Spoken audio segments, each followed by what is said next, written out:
why you need to be tracking your website traffic. This is so incredibly important.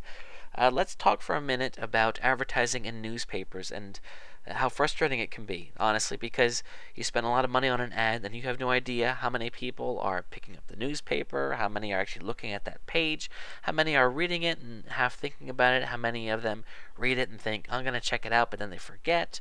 It's very hard to track. With a website, we can track amazing things. It's something when I talk to people that don't realize that this is in place, they just their jaw drops to the floor when they realize what they can really be doing to learn more about their site. Fortunately, the tracking is actually free. Google Analytics is the company that runs it. Of course, obviously it's ran by Google, and it's really, really good. It's a simple line of code that you just place on your site. You can get your webmaster to do it, and before you know it, you can be tracking a ton of things. You can be tracking how many visitors you receive daily, monthly, where your visitors are coming from, what pages the visitors are viewing, where the visitors are located, what country they're from, what part of the country they're from, what pages visitors are leaving your site from, and a lot more. Essentially, what this allows you to do is look at the performance of your website and track it. And it's really important to understand it, and a professional would be very helpful to sit down and share with you, what this stuff means, and of course, what you should do from it. For example, let's say that you notice that you're getting a lot of traffic from a certain phrase. I can give you a practical example here. Actually, there was a business that I was working with, and they had a spot. It was a restaurant, and they had a spot on their website for a menu, but they didn't have their menu there. And I noticed that almost half the people that were coming to this site were going to the menu page, and of course it wasn't there. So they were actually interested to hear, and of course it makes sense when you think about a restaurant.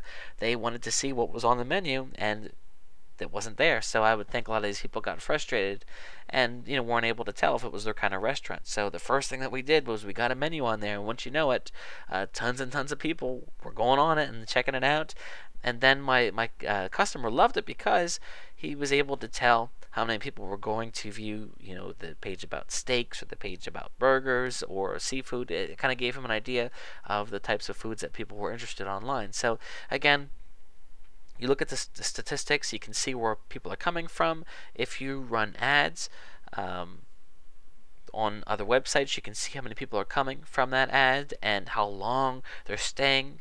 For example, let's say that you're running ads on a popular website and you're getting a lot of clicks. However, you're noticing that these visitors are not staying long, then that should give an indication that these visitors aren't the best quality. However, maybe you're paying a good bit of money for other traffic that's coming through, and you notice that these people are coming through and they're buying, they're spending a lot of time on the site. These are higher quality people. So the statistics are really invaluable, and I highly encourage you to check it out. Google Analytics is the site, and a professional would be happy to sit down with you and talk about how we can help you understand this, and of course obviously take it to the next level.